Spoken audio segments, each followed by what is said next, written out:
Matin, Maxime Switek, vous recevez le général Vincent Desportes. Ancien directeur de l'école de guerre, professeur à Sciences Po. Bonjour général. Bonjour. Le président de la République a tapé du poing sur la table hier soir face à une assemblée de militaires.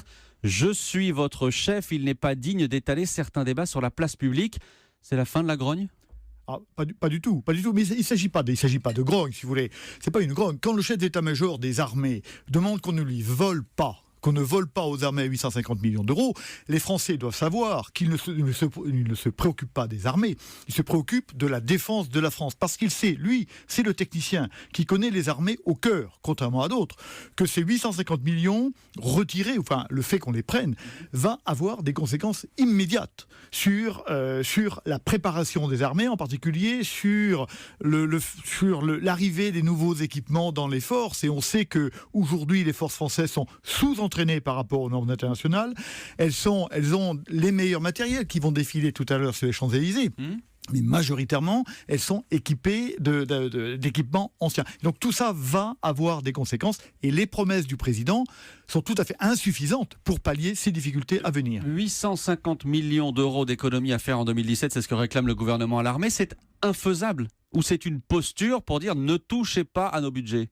Non, mais vous savez, 850 millions, est-ce que c'est infaisable ? L'armée, on retire à la défense de la France, pas aux armées encore une fois, on retire à la défense de la France en permanence des masses budgétaires. C'est-à-dire que ce qui est triste, si vous voulez, c'est que nous pensons avoir un nouveau président et on reprend les vieilles manières. C'est-à-dire que quand on ne sait pas faire, on reconsidère les armées comme une variable d'ajustement.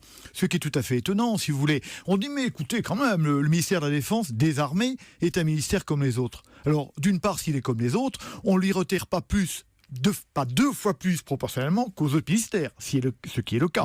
Donc 2 fois plus alors qu'il est le même. Et puis, il n'est pas le même. Il faut quand même rappeler à vos auditeurs, qui le savent d'ailleurs, il suffit de regarder les sondages, que nous avons des soldats qui meurent au combat chaque mois, que la semaine dernière, nous avons eu 3 blessés au combat. Alors non, ça n'est pas un ministère comme les autres, c'est un ministère dans lequel les femmes et les hommes engagent leur vie pour la protection et la défense de tous les citoyens. Donc ça n'est pas un ministère comme les autres. On le disait dans le journal de 8h, ces économies réclamées, elles ont fait sortir de ses gonds le chef d'état-major des armées, le général Pierre de Villiers. Alors pardon pour la rudesse du propos, mais il a dit devant une commission de l'Assemblée cette semaine: je ne vais pas me faire baiser comme ça. Vous aviez déjà vu une déclaration aussi fracassante de la part du chef d'état-major ? Alors, d'une part, notons que ça n'était pas en public. Certes, il y avait des députés devant lui qui se sont évidemment empressés, entre guillemets, de répandre sa parole. Eh bien, il a eu raison. Il a eu raison. Qui peut défendre les militaires et les armées ? Ça n'est probablement pas notre ministre, qui, quelles que soient ses énormes qualités, est sûrement beaucoup trop faible aujourd'hui, qui ne connaît pas ce ministère.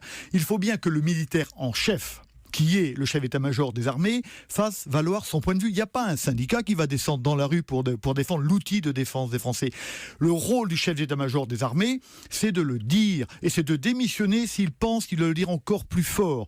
Parce qu'au fond, il est garant, lui, du présent et du futur des armées pour la défense des Français.